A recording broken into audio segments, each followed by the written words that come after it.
Hi everyone! In this video, we'll show you how to connect ZigiOps with Claude AI using the Model Context Protocol. Once connected, Claude can securely query your systems through ZigiOps in real time, without any coding or data storage. Let's get started. Enabling MCP access in ZigiOps. We'll begin inside ZigiOps. To make a system accessible to Claude, open the System Instances menu and select the system you want to expose. Set the option Accessible by AI to True, then save your changes.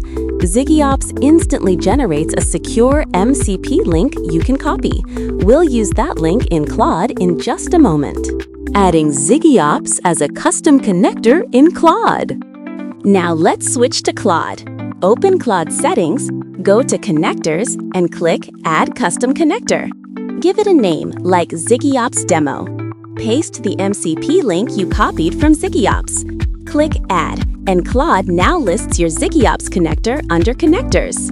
To activate it, just start a new chat and enable your ZigiOps Demo connector through the Tools icon.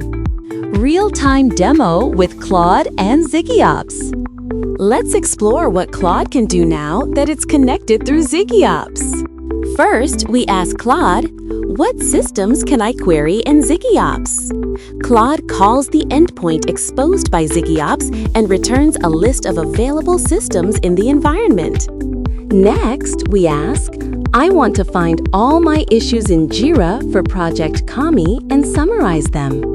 At this point, Claude performs a series of steps through the MCP connection. It checks what Jira collections are available, it fetches the schema for Project Kami, and it prepares the query to retrieve the issues. For each step, Claude asks for our approval. Once approved, ZigiOps fetches the requested data from Jira in real time and delivers it back to Claude. Claude then returns a complete list of issues inside Project Kami, along with a summary, key insights, and observations. All of this happens without coding, without storing any data, and with ZigiOps handling secure API communication the entire time. Thanks for watching, and we look forward to showing you what ZigiOps can automate for you.